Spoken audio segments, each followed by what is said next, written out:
Hello and welcome to Sax Comprehensive. My name is Ken Gowdy, and in this video I will attempt to build a soundproof booth for playing my saxophone right here in the corner of this bedroom. As you can see, the booth is just 43 inches away from my neighbouring wall. I can hear my neighbours talking and the sound of their TV, which means that they can definitely hear the playing of my saxophone, and that is the main reason why I built the sound booth. I wanted to be able to play my saxophone without always being conscious of how loud I was playing. Having a sound booth would mean that I could play more loudly and for longer periods. Because the room is small, it meant I had a limited space to build, and therefore also a limitation on the choice of soundproofing options. I designed the booth to have just enough space to stand or sit with my saxophone. The door was made thicker with a framework around it so it would be virtually airtight. You can hear the rush of air and suction as the door is opened and closed. You can feel the air resistance on the door when it is opened and closed. An electric cable comes into the booth at the bottom, and a roller ball catch latch and hook are used to keep the door closed.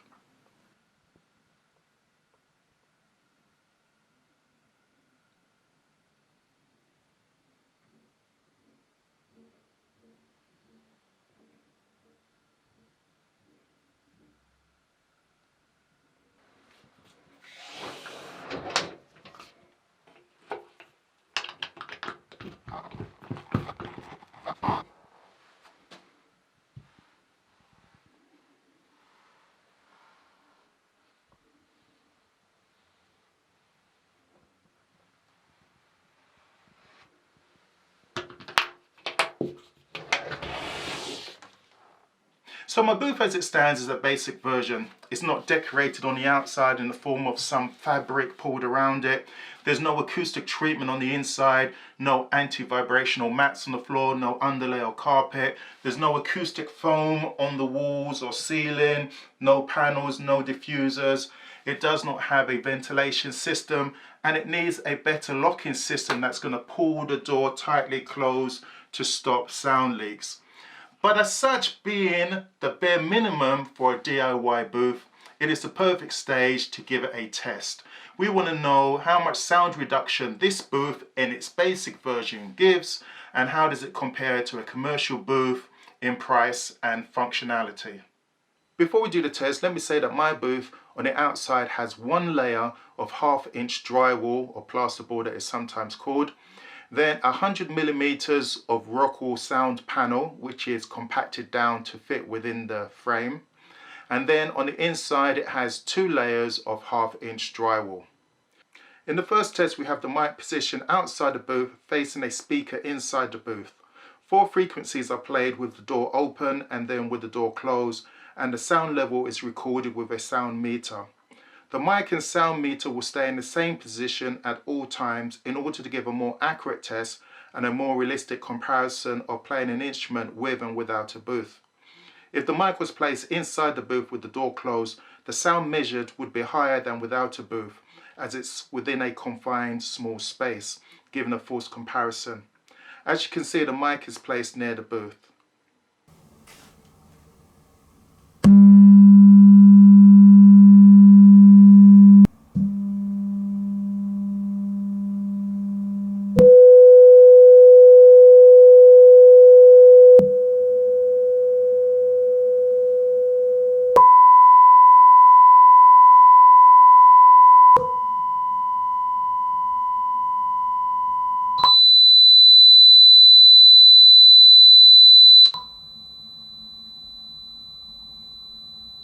So as seen, the booth gives in its present state approximately 20 dBs reduction, which means the booth makes the sound 4 times quieter.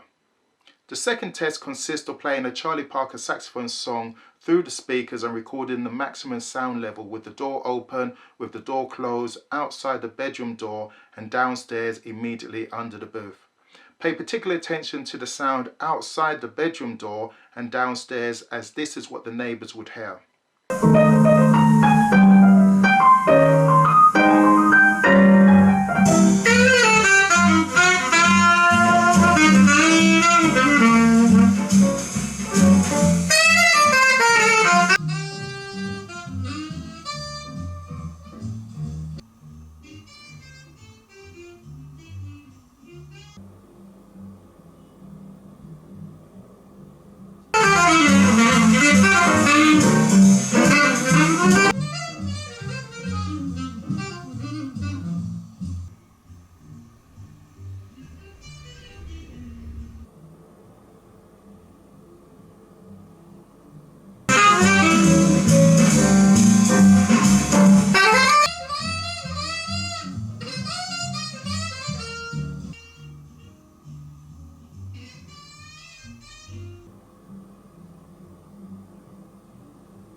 booth door opened, the maximum sound recorded was 115 dBs, but for the most part it stayed between 85 and 95 dBs. Outside the room, the maximum was 50 dB. That is a reduction of around 40 dBs. Overall, in its present state, the booth does a good job in reducing the sound, but with some further building, such as adding some mass-loaded vinyl to the inside and some acoustic foam and carpet, the booth can be made better. The last test is to see how much sound enters the booth in case the booth is to be used as a quiet space for voiceovers or recordings, etc. For this test, I will play a TV nearby at a level that cannot be heard inside the booth to give a general sense of what household noise level it can prevent.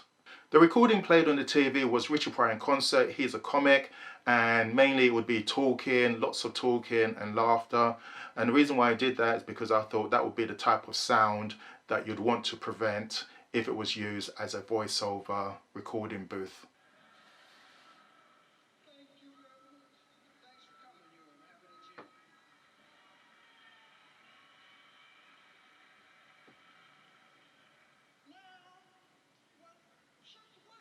So what did that last test result show? It showed that for there to be zero sound inside of this booth, I had to turn the TV down very low to a whisper so that the sound of the talking and laughter does not filter into this booth.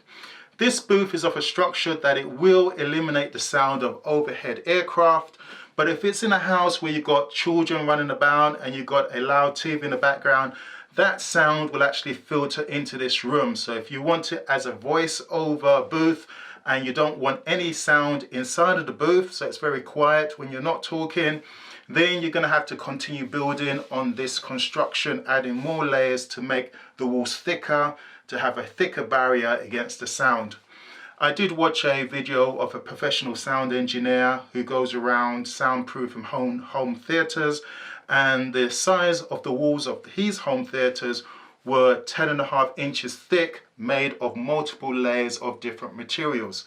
So if you want a soundproof booth, totally soundproof with zero sound inside or zero sound outside, then the walls of your booth are going to be around 10.5 inches thick, made of multiple layers, or it's going to be of a construction of a double wall construction. So you've got one wall, then you've got an air gap, and then you've got another wall.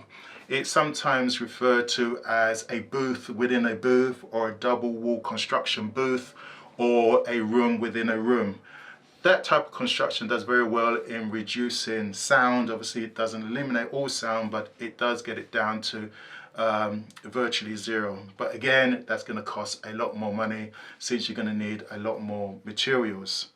When people buy booths or they build booths, they really are not looking for zero sound. They're looking for a sound that is acceptable. So if you're a musician and you're playing inside, such as myself playing a saxophone, I'm not looking for zero sound outside. I'm looking for a sound level outside that is acceptable. And what I mean by that is I'm playing inside, there's a sound level outside that's not going to cause my neighbors to complain. Maybe a sound level that's equivalent to myself hearing their TV. If it's at that same sound level, then that is acceptable. Usually a booth with a sound reduction between 20 and 40 dBs is considered acceptable. But if you're looking for something with zero sound, then like I said, it's going to be a lot more expensive. Now let's compare it to a commercial booth. This booth is the cheapest in a well-known company that specializes in professional booths. It is 1 meter by 1 meter, it has a window, but everything else such as ventilation is optional and will increase the price. So taking the basic version without ventilation, the price was $3,588 including VAT. If we compare the frequency test of this booth with my booth, bearing in mind that it's not going to be absolutely accurate because the starting dB sound rate is not the same, you will see that a commercial booth does better than my booth, but not by so much. At some frequencies, the difference is only 10 dBs.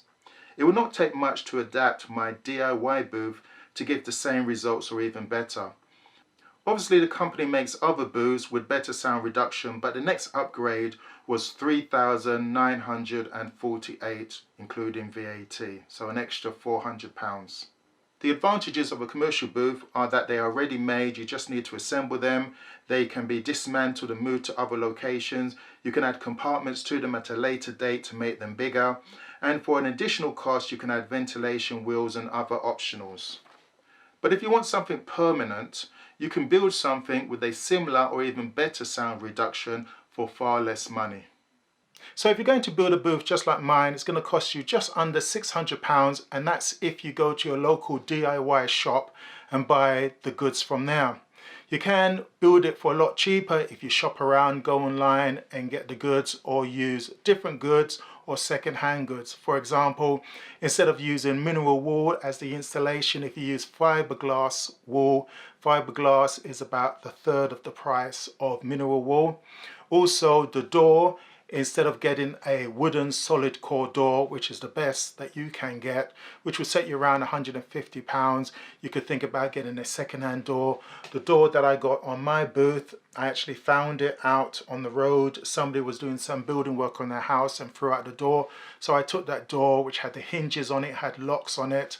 So I just reclaimed that door. So there are some ways of building your booth for a lot less than £600. In my next video, I will go through how I actually built this booth in detail, in case you want to know how to go about building your booth. And I will talk about different soundproofing materials that I did not use, but you could use to make a better soundproof booth. I'll also talk about some other soundproofing construction techniques, such as decoupling the walls or decoupling the floor, the ceiling, etc. So if you're into building it, then in my next video I'll go through that in detail. Hopefully you found this video helpful and informative. Maybe it's opened up your mind about actually starting to build a booth and what you can expect with a booth if you build it or even if you buy it. If you found it informative, then give it a like, share it with your friends, write a comment. Maybe we can start a discussion about it. If you have any questions, you can pose them. I'm not a sound expert, but I will do my best to research it and give you the answer that I've actually read about. And also, if you're into the saxophone, anything to do with the saxophone, then maybe consider subscribing to my channel. For this channel is everything about the saxophone. Thank you for watching, and I shall see you in the next video. Bye bye.